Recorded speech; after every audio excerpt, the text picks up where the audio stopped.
Au nom du Père et du Fils et du Saint-Esprit.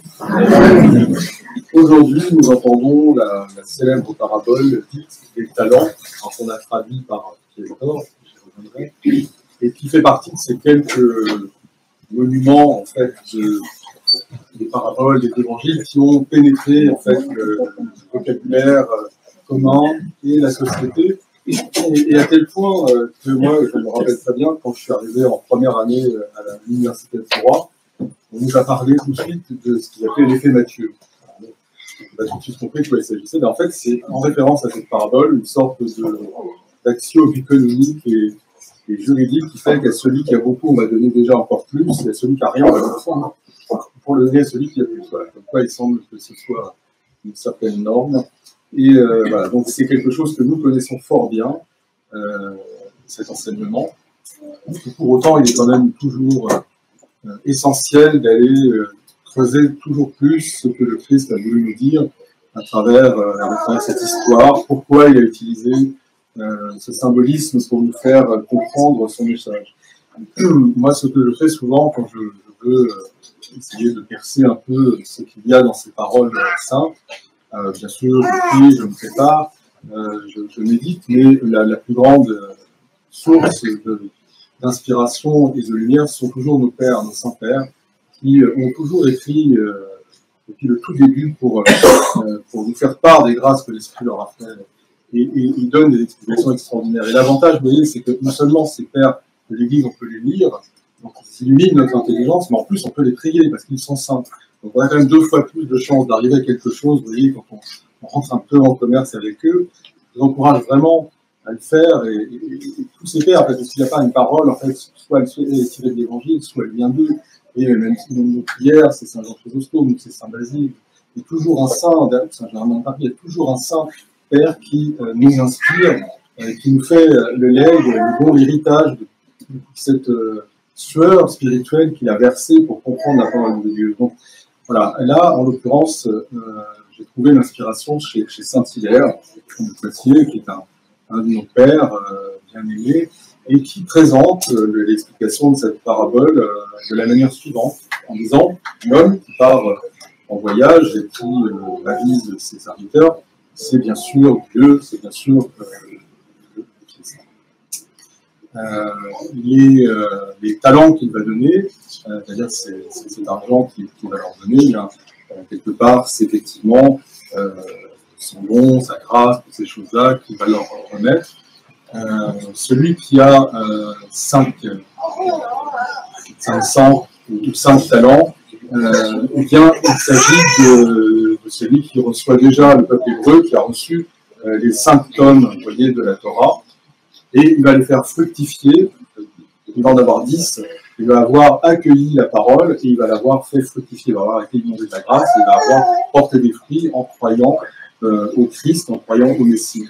Celui qui en reçoit 200, 2 talents, bien ce sont les païens, ce sont les gentils, ce sont ceux qui ne sont pas du peuple hébreu, qui n'ont pas été initiés à tout cela, mais qui vont découvrir les 2 natures du Christ, Dieu et l'homme, et qui vont là encore une fois croire et donc faire fructifier cette grâce qu'ils auront reçue. Puis enfin, ceux qui reçoivent 100 pièces ou 1 talent, et qui vont le cacher, qui vont l'étouffer sous la terre, et qui n'en font strictement rien par peur, eh bien, ce sont ceux qui, malgré l'annonce de la bonne nouvelle du salut, eh bien, n'ont pas cru.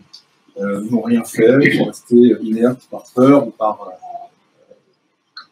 une hantise, et qui se retrouvent donc après exclus, bien sûr, du royaume. Voilà.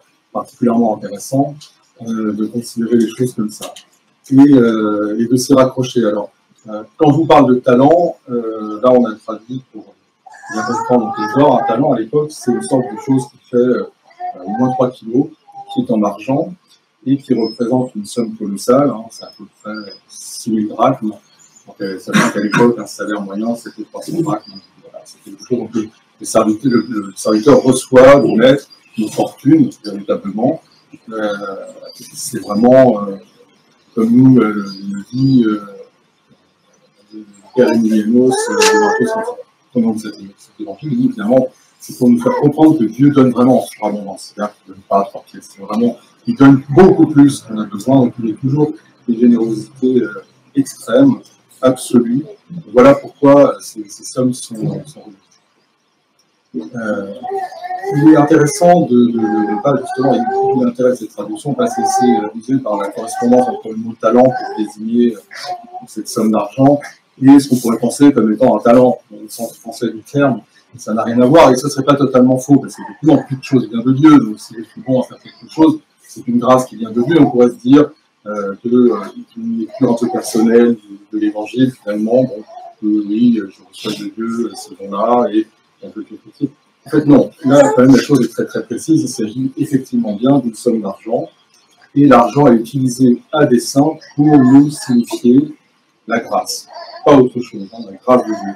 Les énergies divines de Dieu, c'est-à-dire Dieu donne sa grâce. Et il la donne à la manière, c'est vraiment dans l'intelligence du Christ, de toujours utiliser des images qui nous sont familières, que ce soit l'agriculture, la pêche, ou encore le commerce, qui nous permettent de comprendre des choses qui, a priori, quand même, sont fort abstraites et qui tiennent de Dieu, donc on ne pourrait pas comprendre comme ça. Et le fait d'utiliser l'argent, le fait d'utiliser le commerce, le mécanisme de la banque, pour comprendre la grâce, c'est quand même quelque chose de véritablement utile. Alors vous savez tous, bien sûr, qu'il y a un père, un autre qui a beaucoup utilisé aussi cette image-là, sans doute très inspiré par cette parole, Saint Séraphin de Sarov. Donc il nous est utile aussi d'écouter pour comprendre un peu le fonctionnement de la grâce. Lui il était fils de commerçant, donc quelqu'un d'avisé dans la façon de gérer l'argent, faire de l'argent aussi avec de l'argent. Et c'était quelqu'un sur qui on peut compter particulièrement parce qu'il a quand même eu cette spécificité d'avoir montré la grâce. À son disciple, il a fait apparaître la grâce, il n'a pas donné à tout le monde. Donc voilà. Et pour faire comprendre la grâce, c'est ça, il a dit en réalité, la grâce que nous recevons au sein d'Athènes, finalement, c'est une fonction qui est là en nous, elle est similaire à un capital qu'on recevra. Un capital, comme les pièces d'or, comme les talents que reçoivent les serviteurs, et ce capital, nous devons le faire fructifier, le faire démultiplier. Alors, il nous faut trouver, comme si nous étions là à regarder où nous pouvons investir pour que cette grâce s'accroisse. Alors, si tu es bon à célébrer ou à prêcher, fais cela et ça va s'accroître. Si tu as un don pour la prière, prie et accroît ton capital. Si tu chantes merveilleusement, tu écris des icônes, eh bien tu fais cela. Si tu as un don pour aider, te sacrifier pour ton prochain, fais-le. Si tu sais annoncer la bonne nouvelle, annonce-la. Et il encourage tout le monde à trouver la manière la plus efficace d'acquérir l'Esprit Saint de la même manière qu'on acquiert de l'argent, on fait fructifier le capital qui est le nôtre. Alors d'ailleurs, parfois, vous voyez, certaines chronologies. Il y a la parabole qui s'était avant, c'est celle des vierges sales et des vierges sages et des vierges folles. C'est pareil, vous voyez, c'est l'huile qui représente à ce moment-là l'Esprit Saint. Il faut gérer son huile pour être prêt au moment où Dieu vient. Donc, nous avons cette manière, voilà, de considérer la possibilité d'accroître l'Esprit Saint comme un capital que nous aurions reçu. Un autre père, qui, je trouve, dit les choses d'une manière qui me plaît beaucoup, c'est Saint Joseph Lézicas qui nous dit qu'en réalité, il y a une manière de façon générale d'accroître ce capital qui nous est donné, d'accroître l'Esprit Saint. C'est bien sûr la louange, c'est-à-dire de le restituer. Comme nous recevons cet Esprit Saint, il nous bénéficie, bien sûr, nous en tirons un avantage, et le fait de rendre grâce à Dieu, de le glorifier pour ce que nous avons reçu, littéralement rendre grâce, en dirant sa grâce, bien fait circuler cette grâce, permet cette grâce d'aller à nouveau sur d'autres, et donc elle s'accroît toujours de plus en plus fort. Et ça, c'est une image assez belle, je trouve. Et encore une fois, on nous dit, je crois que la manière la plus emblématique de la liturgie pour représenter tout ça, c'est quand nous élevons les dons, et on dit, en fait, ce qui est à toi, et qui vient de toi, nous te l'offrons en tout et pour tout. Vous voyez, c'est exactement ça. Enfin, on reçoit la grâce est de Dieu, et tout est à lui, alors on lui offre ce qui est à lui, on lui rend ce qui est à lui, on le glorifie comme ça. Et donc voilà, c'est ça qui provoque cet accroissement. Alors, Nous avons reçu tous la grâce, bien sûr, mais comment on sait finalement que, malgré nos efforts, ou ce qu'on essaie de faire, ou notre assistance assidue aux offices, comment on sait où on est par rapport à la grâce? Comment on peut consulter, un peu comme le cours de la bourse, notre capital initial? Est-ce que c'est en bonne voie? Comment on peut savoir tout ça? Alors, on a aussi là des indices, bien sûr. Je vais reprendre les pères que j'ai cités. Saint Joseph Hésicaste a une phrase assez pragmatique que je trouve amusante et juste. Il dit, regardez, si vous avez déjà bu du bon vin, et qu'on vous donne après du vinaigre, vous avez tout de suite savoir que ça n'en est pas. Là, la grâce, c'est pareil. Une fois que vous avez ressenti la grâce, vous savez ce que c'est que la grâce. Après, vous savez si vous ne l'avez pas. Ça, c'est une chose. Saint Séraphin de Sarov aussi dit des choses. Il dit que la sensation de la grâce, il n'est pas le seul à le dire, c'est 606 millions de théologiens. Alors, Saint Séraphin nous dit que la sensation de la grâce, l'acquisition de la grâce, de l'Esprit Saint, eh bien, on est dans la paix. Saint Simeon, le théologien, lui, nous dit quand on a la grâce, on peut être sûr qu'on l'a parce qu'on ressent de la joie. Pas de grâce, donc sans joie.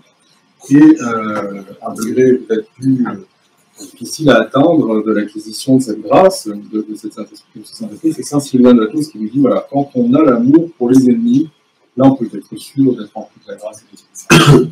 Et donc on a aussi des outils assez pragmatiques qui nous sont un peu révélés par l'expérience de cette parabole, qui elle-même est quand même assez terre à terre, hein, pour aborder la grâce de Dieu, et qui nous permet de nous évaluer dans cette gestion de ce capital de la grâce que nous recevons à l'image de ses serviteurs. À notre Dieu soit honneur et gloire pour les siècles et les siècles. Amen.